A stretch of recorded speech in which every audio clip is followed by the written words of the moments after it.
ترکیب مرغ با سس آلبالو یه طعم ملسی داره با یه عطر فوق‌العاده که پیشنهاد میدم تا فصلش حتما یه بار امتحانش کنی.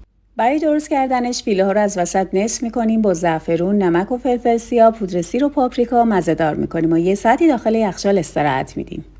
تو این فاصله آلبالو رو از هسته جدا میکنیم، با کره، نمک و شکر و یه لیوان آب میذاریم روی حرارت 40 دقیقه بهش زمان میدیم تا آلبالوها کاملا نرم بشن. حالا فیله های مزه‌دار شده رو به صورت حلزونی فرم میدیم و با خلال دندون فیکسش میکنیم. بعد تو ترکیب کره و روغن با حرارت بالا هر دو طرفش رو سرخ میکنیم.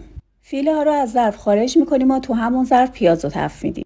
برای تزیین برنج یکم از سس آلبالو رو برمیداریم و آلبالوها رو پوره میکنیم و به پیازا اضافه میکنیم. فیله ها رو به این سس اضافه میکنیم و یه ساعت با حرارت ملایم زمان میدیم تا به یه همچین ترکیب جذابی برسیم. میخوایم برنج سه‌رنگ درست کنیم با زعفرون، سس آلبالو و برنج سفید. برای مدل پلو قالبی نیازی به چرب کردن ظرف نیست، فقط یکم برنج رو فشرده کنیم کافیه و در نهایت به این شکل سروش میکنیم.